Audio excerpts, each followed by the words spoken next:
Global Sakamuzi is the name of the channel, and you're rolling with King Boaz, Naruto Boaz Kumete. And like I always do, I roll with nothing but kings and queens. And today, I am somewhere in South Africa. I don't know how to pronounce the name of the place, so I will try and get help from the queen that I'm hosting today. Princey, welcome to the show. Thank you so much. It's a pleasure to be hosted by you. So what's the name of the place? It's Spoken Knife in Hartbeespoort Sport. Hartbeespoort Sport. Hartbeespoort. Artist, to say Artist. Yeah. All right. Yeah. So all the time we talk Africa, and this is one queen that has been about Africa for I don't know for how long. But I have known her for 2 to 3 years. I first saw you on TikTok. Then I started going YouTube, researching who's this and what she's all about. So I'll allow you to introduce yourself and tell us what it is that you do. Thank you so much. My name is Princess Mthombeni. I am a founder of Africa for Nuclear, which is an advocacy campaign that aims to promote nuclear as a key contributor to achieving Africa's agenda for sustainable development. All right. That's who I am. And basically, I'm a professional in the nuclear industry, and I have worked in the nuclear industry for over a decade, I think. Yeah. Yes. All right. Yeah, we hope that you will learn a thing or two, and also we'll try and bust some myths that are there around what nuclear is and what nuclear is not. Yeah. So one of the things maybe I want to start at is, what is nuclear? What makes up nuclear? You know, I always struggle to explain nuclear in a simple form, but nuclear is basically a way of splitting atoms. It is associated with atoms. Right. In the nuclear industry, it is largely obtained from uranium. So we take the uranium. After it has been processed, it has been passed for so many steps, and then we take what we call uranium atom, and then we split it in the nuclear reactor. A nuclear reactor, you can simply call it a pressure cooker, or something like that. Yeah. And then what happens there is that the atoms split, and then as the process happens, then it generates a lot of heat because uranium is radioactive. Then it generates a lot of heat, and then we take the heat and we produce electricity. But also nuclear is associated with so many applications, including nuclear medicine. Okay. Yes, and also it is used in step fontaine as a way to get information of those skulls, to see if how long the skull has been living. If you find the skull, how long did it that skull live, and what was it eating? Basically it's something they call what is it called? Okay, I forgot the name of it, but I remember soon. But yeah, there's different applications, and also as we walk, there's pipes underground. And then if you want to know, let's say there's a leak and you want to find out where the leak is. Yes. So what you need to do is that you will just apply apply nuclear radiation basically, and then it will tell you where the leak is, so that you are able to dig from where it's leaking, because otherwise you'll be digging from here to there and finding the leak. So nuclear is also associated with that.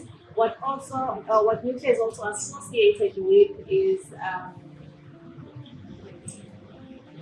when you discover a place to mine, like Van der Beek did in many years ago. Yes. So what happens is that if you want to know the area, before you even demarcate it, you need to know if it's worth mining in that area. So you need to take that source underground and put it in what they call the radiography machine, and then it tells you, it gives you the information of that source. Then you are able to find out if it's worth investing in that area for mining purposes. But yeah, those are just few applications that are associated with nuclear. All right, nice. That was quite a mouthful. Yeah, I don't know how you ended up playing football, ended up being a singer, but would like to find out how, out of everything that could have been thrown at you, you decided, no, let me go on the nuclear path? How did this come about? I think I grew up being a nerd, but I just did not realize it, or I did not know how to explain it. Because as soon as I joined the nuclear industry, by mistake, by the way, because it's not something I planned. Yeah. So joining there and having, discovered all this information about nuclear, and having learned that in South Africa we even have a nuclear power plant, something that many people do not know. Yeah. And then I started learning and researching and doing all these, and attending all these events globally and doing trainings basically with focusing on the industry. Yeah. Then I learned what is happening in other countries, and then I decided that Africans, particularly South Africans, are disadvantaged of this knowledge, and especially about this source that is so important in terms of impacting the economy in a positive way. And then I said, what, I'll take this task and go out there and start educating people about nuclear. All right. Yeah. Nice. Yeah. We're talking about energy that comes with nuclear, but Africa is one of the continents that does not have, I don't know if I could say enough energy, or we're disadvantaged in a way or two. How can nuclear solve this? Is there any potential in nuclear becoming our answer to answering our energy crisis, which is across the African continent? You're correct in talking about the energy poverty that faces our continent, because it's over 600 million people still do not have access to electricity on the African continent, specifically sub-Saharan Africa. And so the energy poverty is a big issue, and the energy poverty contributes a lot in our countries being underdeveloped, or facing the problems of underdevelopment and industrialization. And so I believe that if we can start solving issues of energy poverty, other things will start solving themselves out, especially things such as unemployment, even inequality. Because we end up with inequality, and because things such as electricity, in other countries, they are only for elite people. Yeah. So those are things that we need to address. And nuclear can play a big role in energy poverty, especially when we look into what is happening now. I mean, we have what they call the net zero carbon emission by 2050, and meaning that we need to reduce carbon emissions, CO2 emissions. So we need to generate electricity in such a manner that we do not pollute the environment. And we know that countries like South Africa, they rely more on coal, and coal is not clean. Yes. So now when you look at other countries, they also have coal, by the way, but they have taken a decision to start using cleaner sources of energy. Yeah. And those cleaner sources of energy, they include nuclear. But what is different with nuclear is that nuclear gives you a reliable, stable power. All right. Yes, which is available 24/7. Yeah. Unlike sources like sun and wind, which relies mostly on the weather. Yeah. So that alone, when you look into what nuclear offers, which is a base energy source, then it tells you that we are able to use nuclear to industrialize.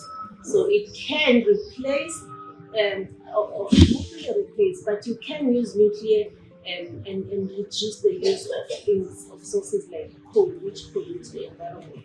Because if you look at African countries, it's very unlikely that we will build coal power plants going forward. Yeah. All right. So what's this pushback? Because there is a pushback against nuclear. Is there any reason why, especially the West, is not happy? They seem not to be happy for Africa to be using nuclear. And usually they point out things like the West, how to choose the West from nuclear and stuff like that. I think it should be Uganda. Uganda was said to have a contract with Russia or China, one of the two. They said they're going to build their nuclear power station maybe to be operational around 2031. Even when I think Jacob Zuma, when he was in power, they said he wanted to go that direction. But there seems to be a pushback, and the generality of it is Africa is not ready to go this direction. What's your take on that? Energy industry as a whole, it's a politically contested terrain. So geopolitics are involved here when it comes to energy as a whole. And the pushback with nuclear is that many years ago, it has been associated with things such as nuclear weapons, the 4 atomic bombs, and also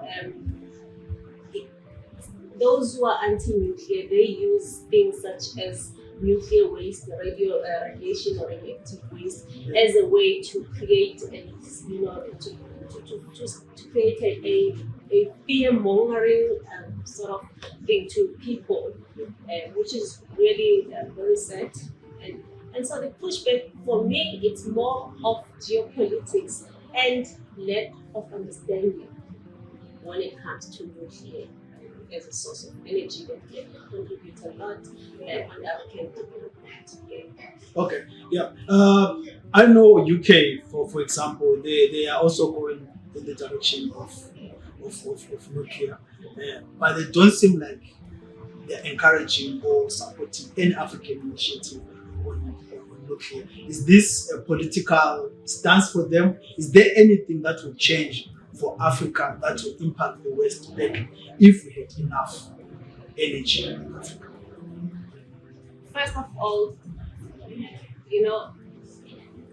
energy strategies or energy, they call it just energy transition. Yeah. So in South Africa, we have what you call the Just Energy Transition Investment Plan.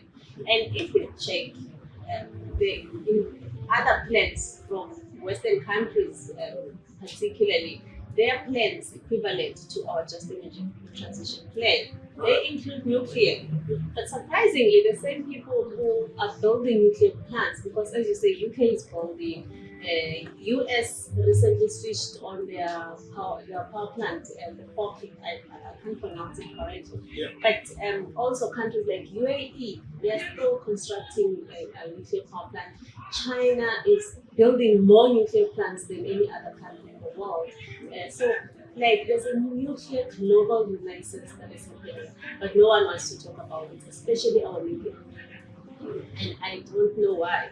And I think that the West is trying to push specific sources, energy or technologies, especially wind and solar on the African continent. Because, if you look at it, there's not much you can get there, especially in terms of solving the socio-economic challenges that we face as the African continent. And I think our poverty really benefits the West.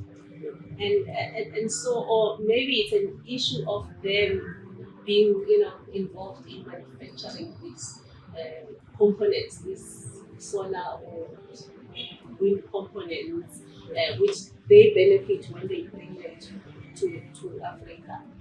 One thing that people need to, to take note of is that when West gives us money or pledges to implement these energy technologies in our countries, like wind and solar, it's like we are creating jobs in their countries, not in South Africa or in Africa, because those components are manufactured in their countries. They just get shipped to South Africa or to Africa. So there's not much job creation happening in our countries, which is something that we need to be cognizant of. And also, those energy sources, they are not solving anything, because if you look at what a coal plant can give you in terms of megawatts or energy capacity, you find that, let's say for instance, the recent power plant was shut down in South Africa, Komati Power Station. Komati Power Station was giving South Africa at least 1,000 megawatts of electricity. Then it got replaced with solar, wind, and electrics, which now give us about 300 megawatts. So you replace something that because 1,000 it's one stage of load shedding. Yeah. Then you replace it with something that does not even reach half of what we are troubled with, which is load shedding. And so those are things that people are not aware of. To say, let's see then. We are not saying we do not want wind and solar in Africa, but we are saying wind and solar alone will not solve our problems. All right. Yeah. So you also attended the EFF Business Breakfast of Dynamic which was show, and you presented something there. So, how would you contribute differently if you're given that political power to make these decisions, to say this is the direction that South Africa and maybe other even African countries can copy and paste? With the knowledge that you've gathered over the years, with what you know now, what would you say this is something that can take South Africa forward or Africa forward in terms of the legal space? Definitely, I would change the current IRP, which really is flooded with a lot of wind and solar energy technologies. I would change it to say let's have more nuclear in it because we need base load. Yeah. And I would also say maybe let's negotiate for a country like South Africa to use their coal until beyond 2030 something. Yeah. While we are working on finding a suitable replacement for this baseload power source. And what I would also do is, I would add gas. I would have a very strong energy mix that has mostly baseload and complemented by these green technologies such as solar and wind and batteries. So I would change that first, because without changing the policy, there's nothing that will happen. And also, I would take the Just Energy Transition Investment Plan and include nuclear, because that's what is happening. In the West, if we are going to invent our own plans when it comes to energy, then we will never win the fight of underdevelopment. Because the same countries, they are using an energy mix. They have coal, they have wind, solar, nuclear, and all of that. But when it comes to us, we think that our problems will be solved with just wind and solar, which is impossible. So we change policies, and I will enforce those policies, because having a white paper is different than implementing it. And lastly, I would get rid of all these NGOs that are here in Africa trying to, push the Neo-colonialism policies.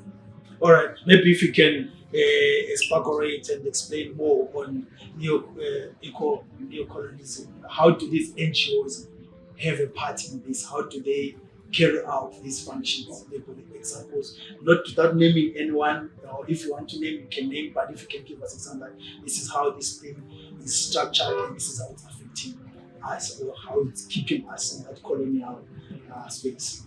This is what is happening in Africa. We have been fooled to think we are, there's democracy happening. So some colonialism is happening behind the scenes, because people have, planted, the West particularly, they have planted their agents, and those agents, they are in a form of non-governmental organizations in our countries, and they make sure that they fund them so that they are able to fight the development here in Africa. You spoke about Uganda. Not long ago, they were fighting the president or the government there not to continue with the exploration of gas, which was discovered. Something is happening in South Africa where they go to court and stop every project that seems to be, focusing on the development. And they, many years ago, not even many years, like a couple of years ago, they stopped a nuclear deal. They went to court to say we are stopping a nuclear deal. I am not saying our government is perfect when it comes to this, because obviously, if the court is going to judge based on what is presented in their eyes, then clearly there's a loophole in our policies which we need now to work on and close them, so that we do not allow these outside forces to stop the agenda of development. So that to me is like neo-colonialism. because people come here and people get funded in Africa by the West to come and stop the development in a form of environmentalism. All right. So you spoke about politics, and also politics usually comes in with one of the subjects that I'm passionate about, which is education, which is what are we educating kids? What are we educating? What is it that we're exposed to growing up, saying that this is the education that you're supposed to get? And then is there a way of then making like young people conscious of that they have this nuclear at their disposal? Is something that they can approach differently than our parents, than us? Because I haven't spoken about nuclear with anyone this long in my life. You're correct, because even our educational institution, they are infiltrated. You find a child that is doing, let's say, let's start with our physics textbook for the secondary school. There's just a little paragraph that speaks about nuclear, or maybe there's not much information when it comes to even energy sources that are available in that textbook. And also our education is also problematic in such that it does not talk to our challenges as Africans. You look at the education system in the West, you find that a child in France is probably learning about mining uranium, but France does not have uranium. Yeah. A child in Africa, okay, let's say Namibia, which is among the top 10, because yes. I don't think in their school they are taught about uranium mining. So you see what I'm getting at, is to say even our education system is problematic in such that it does not talk to us. We just adopt these things because they sound nice and they make us sound nice when we speak like we are educated. But really, education is when you are able to solve the global challenges. And as Africans, our biggest challenge is lack of industrialization. Now you started Africa for Nuclear as an organization. Maybe if you can break down what it stands for and what it is that you're trying to achieve. Because on TikTok, you are not only charming with what you say, but it's very knowledgeable. It's very knowledgeable. You know how to communicate the message. You make people stop and interact, and either they're arguing, either they're supporting you, make them engage with you, which is something that also doesn't just come. You really have to have something that you stand for you to be able that people look at you. So what is it that Africa for Nuclear is trying to achieve? What is it that you stand for? Africa for Nuclear. Africa for Nuclear started as a campaign, which is something I just slept and realized that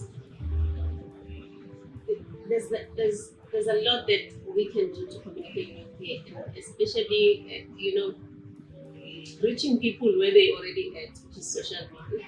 So I figured that let me just communicate nuclear through Africa for Nuclear, and I wanted to do just YouTube videos, and I thought it was just about it. And then before I realized, people were like, okay, inviting me to these different platforms and events globally. And I thought this thing can work, actually. So what I was trying to achieve is that I wanted people to know, especially Africans, to know that there is nuclear in their vicinity. I mean, we did not know, even in South Africa, that we own the only power plant in Africa, which is Kobe Nuclear Power Plant. So I wanted to advocate for nuclear, especially in Africa, as part of the development and pushing the agenda for sustainable development.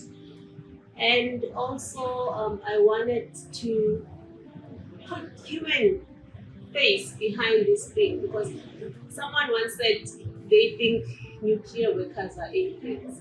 So I wanted to I wanted to give nuclear a human face. People must see somebody that looks like them, somebody that sounds like them, but that person is a nuclear professional. So that at least those young people who are still at school can also get attracted to the industry. And a normal and ordinary South African or an African would start digging up information when it comes to this nuclear, based on what they saw or what they heard from me. All right, nice. And then you've been, I think you were at COP26?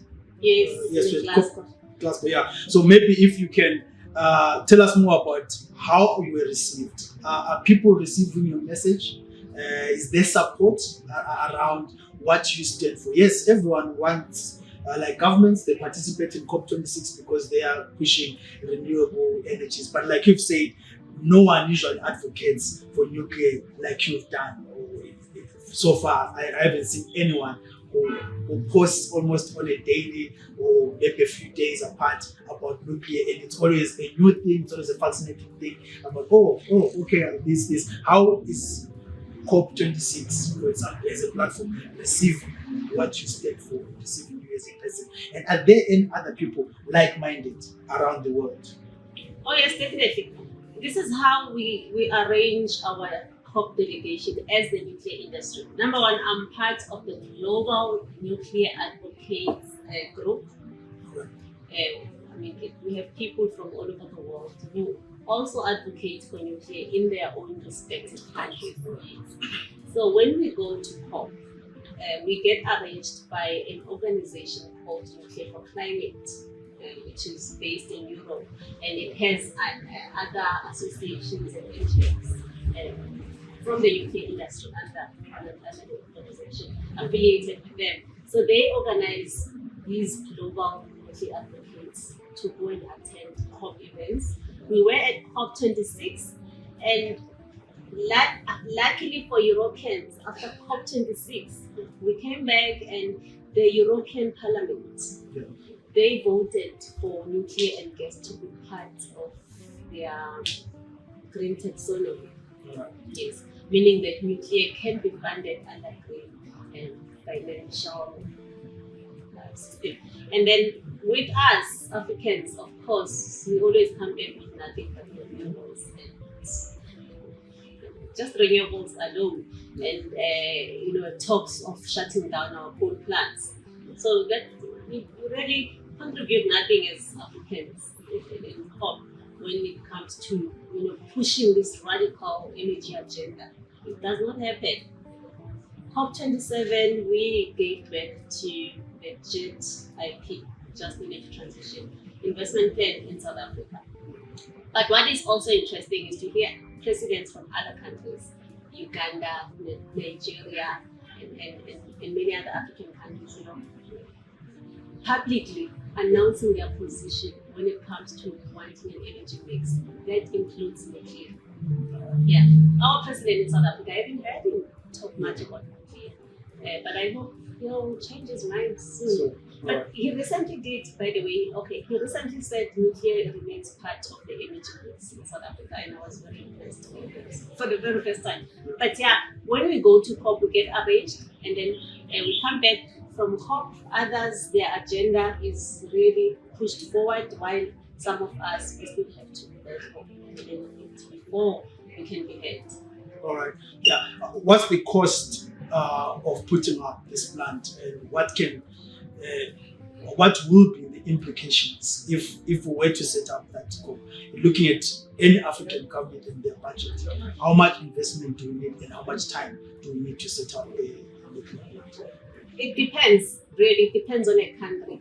It depends on a project. We're talking a mega project here, so you don't really have that specific costing that can be done. But I will talk about the project that is currently happening in Egypt, because Egyptians are building a nuclear power plant with Russians in partnership with Russia.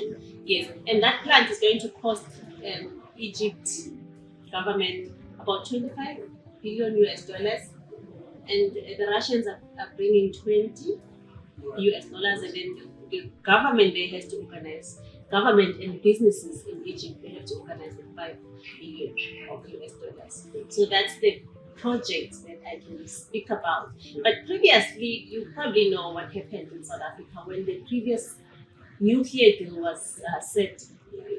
It's going to cost $1 trillion, which was not really true.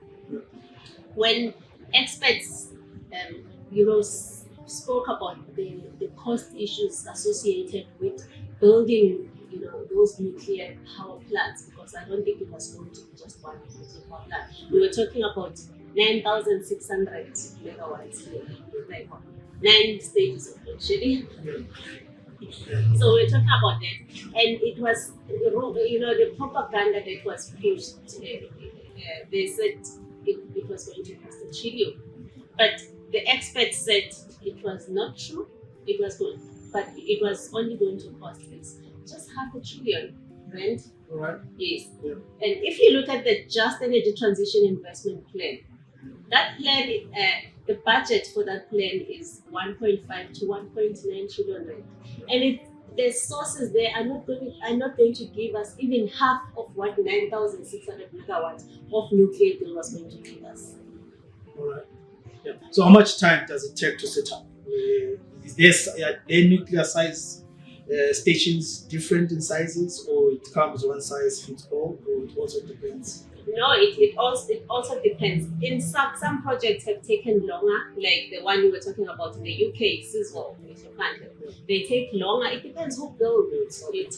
It has taken longer to build. But if you look at projects like the one in the UAE, the Baraka nuclear plant, it took only less than 7 years to connect the first nuclear reactor, only for it.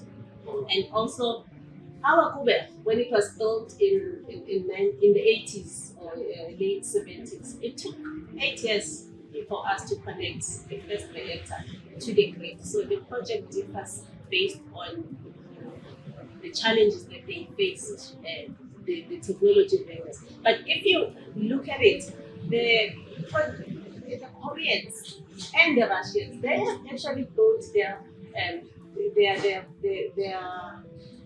plants or their nuclear reactors. They build them on time. Yeah. While if you check countries like France, even though they built Kuber, but if you check their history, their projects have delayed. All right. So, and Americans. Kuwait built in the 80s. Is it still functional? Is it still fitting the grid today? And why don't we know about that? There is already a plant in Africa that is functioning, that has been functioning for all these years. Like I said earlier on, it's lack of knowledge, so lack of awareness, which really I blame the nuclear industry. But we'll talk about that later. Yes, Kuber is the only commercial nuclear power plant on the African continent currently. I'm glad Egypt is going to follow. Yeah. And Kuber is still operating safely, even though right now Kuber is undergoing a refueling, maintaining and maintenance and changing the steam generator process. So one unit of Kuber is currently shut down for that process to happen. But we heard the minister announcing that the unit will be brought back online soon, like now in November. Yeah. And then the second unit will also get shut down. But that whole process really, they're doing that, especially changing the steam generators, because they want Kuber to operate, for another 20 years. Kuber is currently 40 years old, and it was given a 40-year license to operate, which is soon going to expire. So in order for Kuber to continue operating for another 20 years, they need to apply for a license. But now they also need to do that, those activities, which includes changing the steam generators. And then if it's successfully done and the safety measures are passed, then they will probably get another license to operate for another 20 years. So yeah, we have Kuber. We have almost 2,000 people working at Kuber. All right, nice. Yeah, we'll come to the employment creation. Let's start with the humanitarian part. You talk about being a humanitarian as one of the things that inspire you to fight for nuclear. How is this so? How can nuclear solve this humanitarian crisis that we face or that people are facing in South Africa and maybe in the world at large? We face the humanitarian, challenge that we face on the African continent is poverty. So people really, they are suffering a lot in terms of poverty because they don't have jobs. So nuclear can contribute to creating more and more jobs. And energy as a whole, once you have a stable supply of electricity in your country, then you attract investors. I mean, in South Africa, many years ago, some manufacturers, when we started facing this load-shedding issue, some manufacturers companies, they packed and left South Africa, and people lost jobs in the process. So once you create a stable supply of electricity environment in your country, you are able to attract those investors, and then they will help with job creation, and people will have employment. And also, if you have people that have access to electricity, they have access to internet, and they start getting creative or even innovative. So that really, for me, is a humanitarian issue I'm trying to solve, because giving people a bag of groceries is not enough. It's not sustainable. Yeah, we can go every Christmas to each and every house around where we come from, homes, and buy them food. But come January, those people don't want to have food. But if you create means for people to get innovative and start, creating their own lives and making their own monies, then you have solved the problem. All right. I was going to talk about job creation, and thank you for already covered it in the answer that you gave on humanitarian. Maybe let's go to the nuclear industry. There are things that you think are misgivings, things that you think they could do different, things that you can blame them for, the state of nuclear knowledge and where nuclear is now. Can the nuclear industry do more than what it's doing? Right? Yes, the nuclear industry can actually do more. They can fund us, people who are their voices, because we are competing with, we are competing with an industry that is highly funded. Renewables, they have money.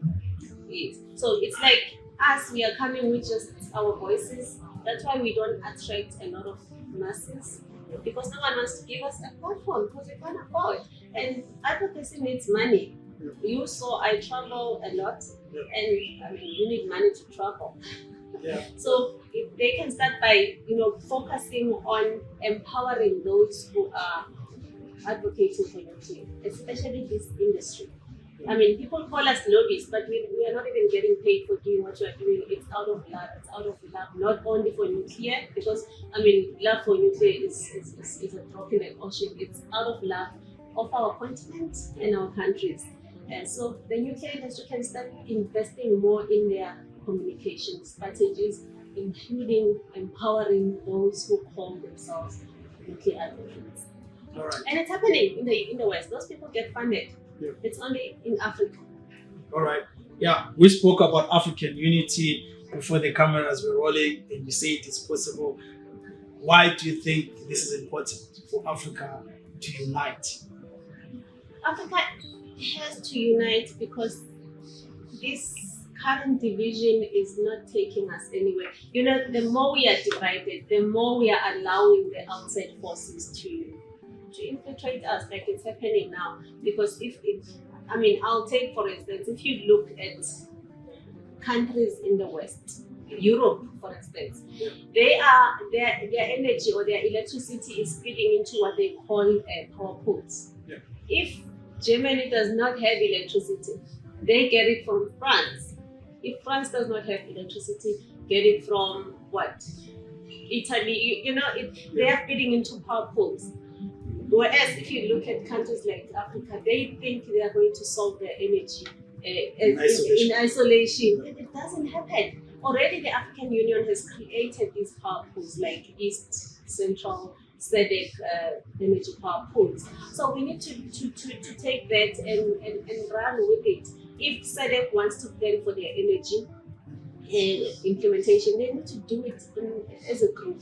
So that unity is important because it will help us in the end to solve our problems together as a continent, which is what other continents are doing anyway. All right. Before you go, is there anything that people can do to support nuclear fuel energy in their individual capacity? What can people do? What message would you have to give to global citizens? I want people not to take my word for it. First, I believe in people doing their own research when it comes to something. I always say I hate that some people rely on media for information. And media is sometimes pushing a certain propaganda or a certain narrative which suits somebody else. So I want to start, doing more research on things that are being said. So if you hear me talking about nuclear, then go start searching about the information which you think is valuable when it comes to nuclear. And my message to the global citizens is that Nelson Mandela, our late former president, once said, as long as some people in this world are still suffering from poverty, then the global community really does not solve anything, because it is the responsibility of every individual to try and solve poverty around the world. So I want people to be responsible for so many things. If you are studying, do your research about something. If your research is not going to help us solve the global challenges, then for me, I don't think it's useful. So that is the message I want people to take. Alright, besides YouTube and social media, is there any project that you do to reach out to people to disseminate this information that you have? We see you on TikTok, we see you on YouTube and other platforms. Is there any other projects that are within the Nuclear for Africa where you go out with meet people, because not everyone has access on social media until we solve the nuclear crisis or the energy crisis? Yes, I do a lot of traveling, and also if I get invited to events like the one you saw here back event, I do go and speak about nuclear. So people need to start creating those platforms that we can use to educate people. Like if you in your community you think you can just gather people around and then we come and speak nuclear, I'm always available to do it. I also write a lot of articles which are online, and that's just what I do. And I'm working on other things which I'm not going to talk about, but I do hope that what I'm working on is massive to what I want to achieve in terms of nuclear awareness. All right. Thank you so much, Princess Mthombeni, popularly known as Princey Mthombeni. Thank you so much for your time. It's been a pleasure. Thank you. Global Sakamuzi, we're out.